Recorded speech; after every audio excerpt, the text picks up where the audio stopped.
Hello students, मेरा नाम है योगेश गर्ग। मैंने अब तक आपको बीम्स और फ्रेम्स पढ़ाए, जिसमें मैंने आपकी static indeterminacy of the beams और फ्रेम्स पढ़ा चुका हूं मैं अब तक। अब हमें क्या करना है, स्टेबिलिटी ऑफ द स्ट्रक्चर पढ़ना है। क्योंकि क्या होता है कि ट्रस के केस में जब ट्रस के क्वेश्चंस आते हैं तो उसमें ट्रस की स्टेबिलिटी के क्वेश्चंस भी आते हैं, तो हमें स्टेबिलिटी ऑफ द स्ट्रक्चर पढ़ना पड़ेगा। तो स्टार्ट कर रहा हूँ मैं। Stability of the stability of the structure. Stability of the structure, इसको डिफाइन करने से पहले मैं एक चीज़ बताना चाहूँगा कि जो ds था वो हमने कैसे कैलकुलेट किया था। ds is equals to DSI plus DSE। ठीक है, ds जो था वो कैसे कैलकुलेट किया था, ds is equals to DSI plus DSE। यहाँ पे जो DSI था वो क्या था, इंटरनल इंडिटर्मिनेसी थी, और यहाँ पे DSE जो था वो एक्सटर्नल इंडिटर्मिनेसी थी। ठीक है, इंटरनल इंडिटर्मिनेसी और एक्सटर्नल इंडिटर्मिनेसी। ठीक है, तो हमें क्या करना पड़ेगा, स्टेबिलिटी जो है वो हमें एक्सटर्नल स्टेबिलिटी और इंटरनल स्टेबिलिटी दोनों चेक करनी पड़ेगी। ठीक है, तो फर्स्ट सेटिंग डालो कि एक्सटर्नल स्टेबिलिटी, फर्स्ट सेटिंग डालो external stability of the structure. External stability of the structure. ठीक है, तो एक्सटर्नल स्टेबिलिटी किसे बोलेंगे हम, एक्सटर्नल स्टेबिलिटी किसे बोलेंगे हम, कि when the structure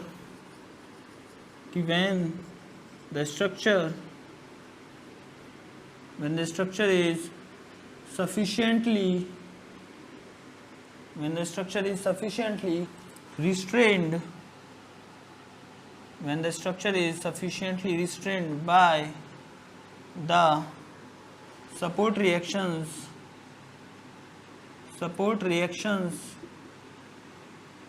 so that rigid body movement of the structure, so that rigid body movement of the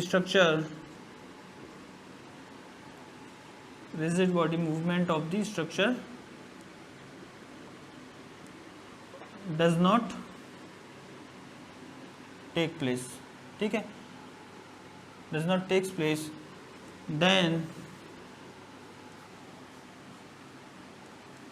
यहाँ पे when की जगह लिख लो if, then the structure is externally stable, otherwise structure is unstable.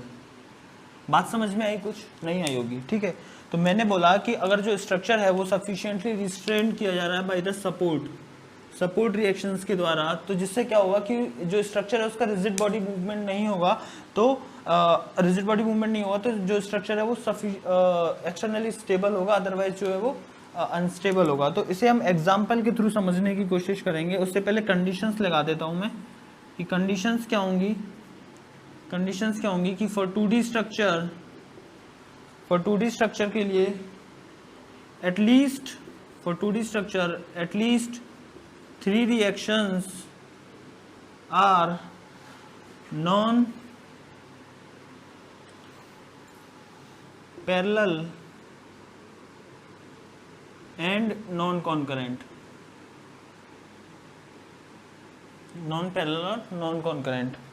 और 3D स्ट्रक्चर के लिए क्या होगा कि एटलीस्ट 3 reactions are non-parallel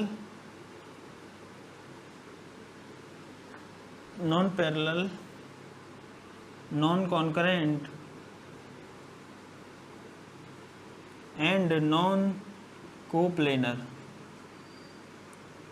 ठीक, एक एक चीज का मतलब समझाऊंगा मैं कि 2D स्ट्रक्चर के लिए बोल रहा है कि एक्सटर्नली स्टेबल के लिए मैंने पहले एक जनरल कंडीशन बता दी कि अगर जो स्ट्रक्चर है वो सफिशिएंटली रिस्ट्रेन है बाय द सपोर्ट रिएक्शन, जिससे क्या होगा कि rigid body movement of the structure नहीं होगा, तो स्ट्रक्चर जो है वो एक्सटर्नली स्टेबल होगा, अदरवाइज स्ट्रक्चर जो है वो अनस्टेबल होगा। फिर मैंने बोला कि कंडीशन है हमारी 2D के लिए और 3D के लिए, तो अगर 2D स्ट्रक्चर है तो एटलीस्ट 3 रिएक्शन ऐसी होनी चाहिए जो कि जो है वो नॉन पैरेलल हो।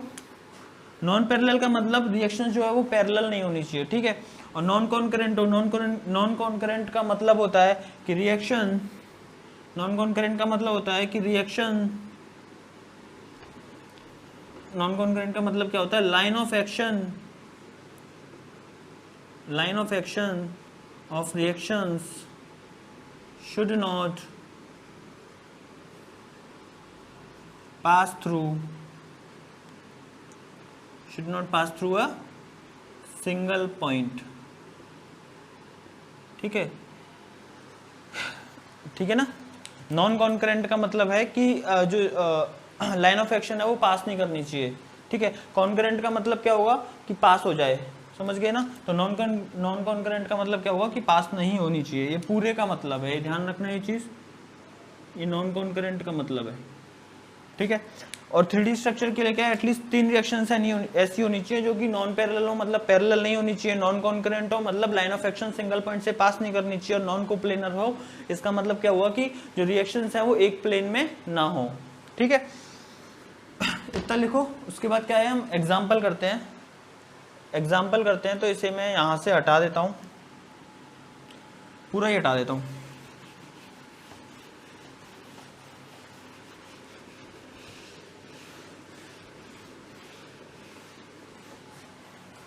ठीक है, एग्जाम्पल करेंगे अब हम। फर्स्ट एग्जाम्पल है आपका, एग्जाम्पल यहाँ पे मैंने एक बीम बना दी, ठीक है।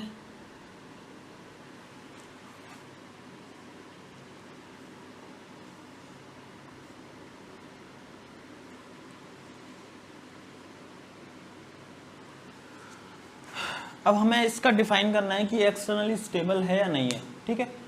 हमें क्या डिफाइन करना है कि ये जो बीम है हमारी वो एक्सटर्नली स्टेबल है या नहीं है। एक्सटर्नली स्टेबल और नॉट, चेक, ठीक है। तो एक्सटर्नली स्टेबल को चेक करने के लिए हम क्या करेंगे, सबसे पहले हम क्या करेंगे, सपोर्ट रिएक्शंस को डिफाइन करेंगे कि सपोर्ट रिएक्शन मतलब सपोर्ट रिएक्शन को शो करो आप। तो यहाँ पे देखो ये हिंज सपोर्ट है और हिंज सपोर्ट पे हमारी एक वर्टिकल रिएक्शन आएगी, एक हॉरिजॉन्टल रिएक्शन आएगी, बात समझ में आई। ये रोलर सपोर्ट है, यहाँ पे एक वर्टिकल रिएक्शन आएगी, ये रोलर सपोर्ट है, यहाँ पे एक वर्टिकल रिएक्शन आएगी, ठीक है। अब देखो डेफिनेशन में मैंने क्या लिखाया, एक्सटर्नली स्टेबल के लिए ये 2D स्ट्रक्चर है, ठीक है। तो 2D स्ट्रक्चर के लिए क्या था कि जो 2D स्ट्रक्चर के लिए नॉन कोप्लेनर नहीं, non parallel and non concurrent, ठीक है, नॉन पैरेलल और नॉन कॉन्करेंट। तो देखो कि यहाँ पे कितनी रिएक्शंस हैं, 4 रिएक्शंस हैं, ठीक है। और देखो कि नॉन पैरेलल भी है, कैसे कि ये देखो अगर ये रिएक्शन ना होती, मान लो कि यहाँ पे एक रोलर होता तो ये तीनों रिएक्शंस होती वो पैरेलल हो जाती, लेकिन यहाँ पे एक हॉरिजॉन्टल रिएक्शन भी आ रही है, हॉरिजॉन्टल रिएक्शन आ रही है, इसका मतलब क्या हुआ कि ये नॉन पैरेलल हो गई। तो जब ये नॉन पैरेलल हो गई तो इसका मतलब क्या हुआ कि हमारी ये कंडीशन सेटिस्फाई कर रही है नॉन पैरेलल वाली। अब देखो नॉन कॉन्करेंट है क्या, देखो यहाँ पे इसकी जो लाइन ऑफ एक्शन होगी वो ऐसी होगी,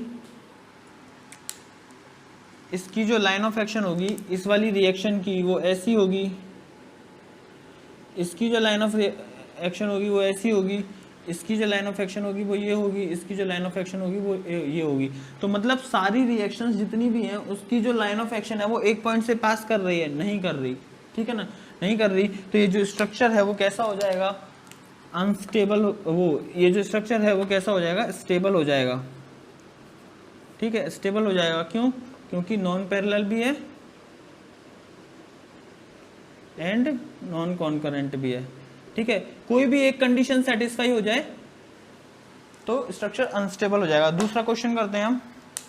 दूसरा एग्जाम्पल करते हैं कि आपका एग्जाम्पल होगा दूसरा, तो यहाँ पे एक बीम ले ली हमने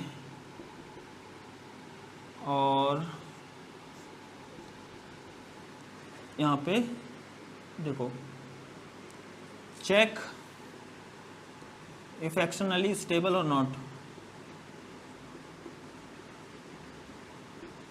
ठीक है, एक्सटर्नली स्टेबल है या नहीं है ये हमें चेक करना है। तो मैंने क्या बोला कि फर्स्ट स्टेप क्या होगा आपका, फर्स्ट स्टेप होगा कि आपको सपोर्ट रिएक्शंस जो है वो ड्रॉ करनी है। तो आपको देखो ये रोलर सपोर्ट है, तो यहाँ पे एक रिएक्शन आएगी, यहाँ पे एक रिएक्शन आएगी, यहाँ पे एक रिएक्शन आएगी, ठीक है ना, यहाँ पे एक रिएक्शन आएगी। मतलब ये अब देखो कि ये जो रिएक्शंस हैं वो तीनों रिएक्शंस हैं पैरेलल रिएक्शन है, ठीक है ना, पैरेलल रिएक्शन है ना। तो ये जो स्ट्रक्चर हो जाएगा वो कैसा हो जाएगा, अनस्टेबल हो जाएगा, अनस्टेबल हो जाएगा फॉर जनरल लोडिंग के लिए, जनरल लोडिंग के लिए। जनरल लोडिंग किसे बोलते हैं, जनरल लोडिंग वो होती है, उस जनरल लोडिंग का मतलब होता है कि जो फोर्स है जो वो हॉरिजॉन्टल डायरेक्शन में भी आ सकता है और वर्टिकल डायरेक्शन में भी आ सकता है, हॉरिजॉन्टल डायरेक्शन में भी आ सकता है और वर्टिकल डायरेक्शन में भी आ सकता है। इसे ऐसे देख लो कि यहाँ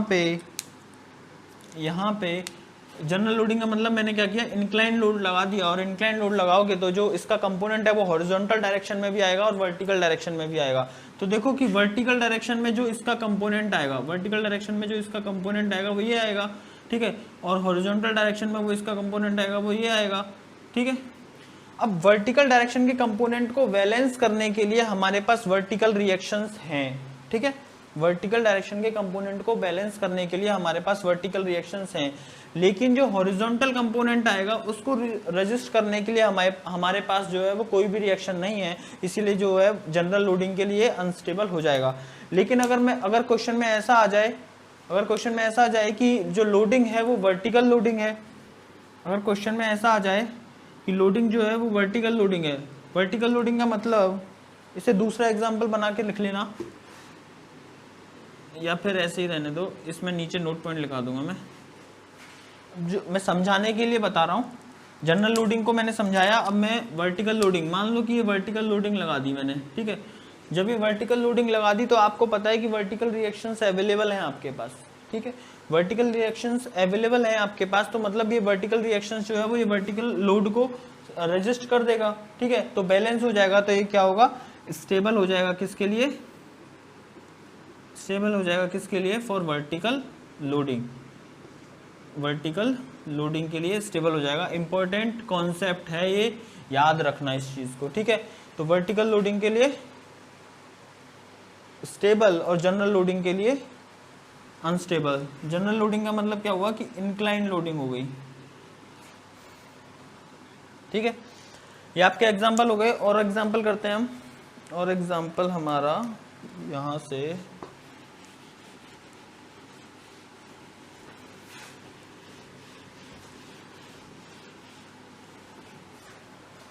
और एग्जाम्पल करते हैं हम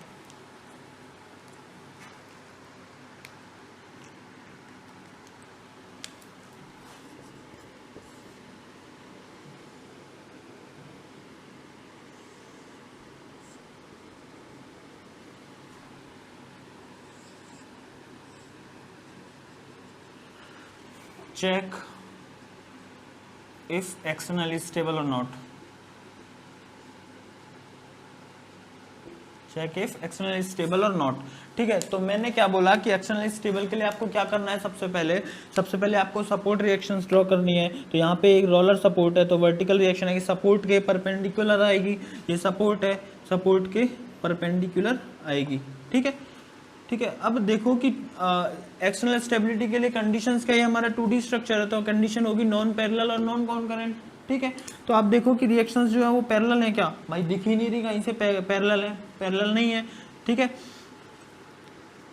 पैरेलल नहीं है। लेकिन अब देखो नॉन कॉन्करेंट है क्या, नॉन कॉन्करेंट। मैंने बोला कि अगर एक भी कंडीशन सेटिस्फाई हो गई तो स्ट्रक्चर जो है वो क्या होगा, अनस्टेबल हो जाएगा। तो यहाँ से देखो कि इसकी जो लाइन ऑफ एक्शन है, इस रिएक्शन की जो लाइन ऑफ एक्शन है वो ऐसी आएगी, और इस रिएक्शन की जो लाइन ऑफ एक्शन है वो कैसी आएगी, ऐसी आएगी। तो ये क्या होगा, एक ही पॉइंट पे मीट कर गई सारी रिएक्शन, जितनी भी रिएक्शन है हमारे पास एक ही पॉइंट पे मीट कर गई, तो इस पॉइंट पे मीट कर गई, तो ये जो रिएक्शंस होंगी वो कैसी होंगी, कॉन्करेंट रिएक्शंस होंगी। कॉन्करेंट रिएक्शंस का मतलब क्या हुआ कि ये जो स्ट्रक्चर है वो कैसा हो गया, अनस्टेबल हो गया, अनस्टेबल हो गया due to concurrent reaction, due to concurrent reaction. Concurrent का मतलब ही होता है कि सिंगल पॉइंट पे मीट करना, ठीक है, सिंगल पॉइंट पे मीट करना। ये हो गया अनस्टेबल। उसके बाद नेक्स्ट एग्जांपल देखेंगे हम। नेक्स्ट एग्जांपल है आपका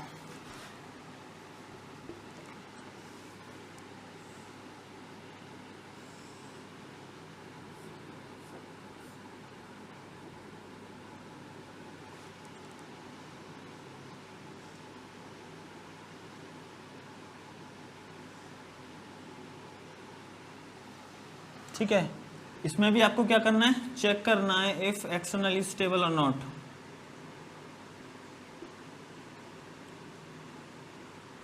ठीक है, चेक करना है आपको एक्सटर्नली स्टेबल है या नहीं है। तो उसके लिए सबसे पहला काम एक्सटर्नली स्टेबल के लिए मैंने बोला कि रिएक्शंस ड्रॉ करो। ये हिंज सपोर्ट है तो दो रिएक्शंस आएंगी, हॉरिजॉन्टल और वर्टिकल। तो मैंने वर्टिकल रिएक्शंस शो कर दिए, हॉरिजॉन्टल रिएक्शन हो गई। और यहाँ पे देखो ये रोलर सपोर्ट है, रोलर सपोर्ट है तो उसके लिए वर्टिकल रिएक्शन आएगी सिर्फ, तो सपोर्ट के परपेंडिकुलर। ठीक है, यहाँ पे ये आपको हॉरिजॉन्टल लग रही होगी लेकिन हमारी जो रोलर सपोर्ट है वो ऐसे है, ठीक है, ऐसे है। तो ये जो सपोर्ट है इसके परपेंडिकुलर। बात समझ में आई। अब देखो कि एक्सटर्नली स्टेबल के लिए कंडीशंस क्या है आपकी, नॉन पैरेलल और नॉन कॉन्करेंट। तो अब देखो आपको दिख रहा होगा कि ये जो रिएक्शंस हैं वो तो नॉन पैरेलल तो है, सीधी सी बात है, पैरेलल नहीं है ये रिएक्शंस, पैरेलल नहीं है। अब देखो कॉन्करेंट है क्या, कॉन्करेंट के लिए आपको क्या करना पड़ेगा, लाइन ऑफ एक्शन ड्रॉ करनी पड़ेगी। तो लाइन ऑफ एक्शन देखो, इस वाली रिएक्शन की लाइन ऑफ एक्शन ये हो गई, इस वाली रिएक्शन की लाइन ऑफ एक्शन क्या हो गई, ये हो गई, और इस वाली रिएक्शन की जो लाइन ऑफ एक्शन है वो क्या होगा, ये हो गई। तो मतलब क्या हुआ कि ये जो तीनों रिएक्शंस हैं वो क्या करेंगी, एक ही पॉइंट पे मीट कर रही हैं, और वो पॉइंट कौन सा होगा, ये वाला होगा, इस पॉइंट पे मीट करेंगी। तो का मतलब क्या हुआ कि ये कॉन्करेंट रिएक्शंस हो गई। तो ये जो स्ट्रक्चर है वो कैसा हो गया, अनस्टेबल हो गया, अनस्टेबल हो गया due to concurrent reactions, due to concurrent reaction. ये जो स्ट्रक्चर है वो कैसा हो गया, अनस्टेबल हो गया। ऐसे ही चेक करना है एग्जाम्पल में। जो ईएस में पता है क्वेश्चंस आते हैं और ट्रस्ट के क्वेश्चन ज़्यादा आते हैं स्टेबिलिटी को चेक करने के लिए। एग्जाम में गिवन होगा कि स्ट्रक्चर जो है वो डिटर्मिनेट है, स्टेबल है, डिटर्मिनेट नहीं है, मतलब इनडिटर्मिनेट है, स्टेबल है, इस तरीके से ऑप्शन गिवन होंगे। तो आप ये लिख लो। अब नेक्स्ट एग्जाम्पल देखते हैं अगर है तो कोई। एक एग्जाम्पल और है, इसे हटा रहा हूं मैं, ठीक है।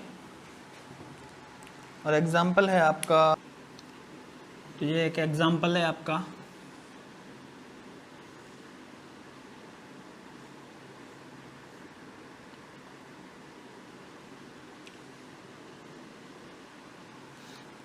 दिस इज एग्जाम्पल, और आपको चेक करना है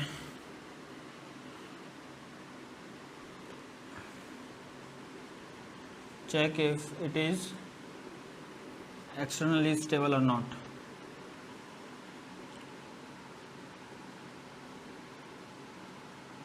check if it is externally stable or not। तो मैंने क्या बोला कि एक्सटर्नली स्टेबल के लिए आपको क्या करना है, सबसे पहले सपोर्ट रिएक्शन ड्रॉ करनी है। सपोर्ट रिएक्शन आपने ड्रॉ की तो ये हिंज सपोर्ट है तो हॉरिजॉन्टल रिएक्शन देगा और वर्टिकल रिएक्शन देगा। ये हो गई वर्टिकल रिएक्शन, ये हो गई हॉरिजॉन्टल रिएक्शन, और यहाँ पे क्या है, रोलर सपोर्ट है, वर्टिकल रिएक्शन देगा, ठीक है। उसके बाद ये स्ट्रक्चर है 2D, आपको चेक करना है कि ये स्टेबल है एक्सटर्नली या नहीं। तो आपको क्या करना है, ये 2D है तो आपको कंडीशंस कौन सी सेटिस्फाई करनी पड़ेगी, नॉन पैरेलल और नॉन कॉन्करेंट, ठीक है। तो अब देखो कि यहाँ से आपको दिख रहा होगा कि ये जो रिएक्शंस है वो नॉन पैरेलल है, ठीक है, नॉन पैरेलल है। अब देखो आपकी कॉन्करेंट है या नहीं। कॉन्करेंट के लिए आपको लाइन ऑफ एक्शन बनानी पड़ेगी, लाइन ऑफ एक्शन बनानी पड़ेगी। तो यहाँ से देखो ये इसकी जो लाइन ऑफ एक्शन होगी वो ये होगी, इसकी लाइन ऑफ एक्शन ये होगी, और इसकी लाइन ऑफ एक्शन ये होगी। तो मतलब एक पॉइंट पे मीट नहीं कर रही है लाइन ऑफ एक्शन, तो इसका मतलब क्या हुआ कि ये नॉन कॉन्करेंट भी है, ठीक है। तो इसका मतलब क्या हुआ कि ये जो स्ट्रक्चर है वो क्या होगा, स्टेबल होगा due to non parallel and non concurrent,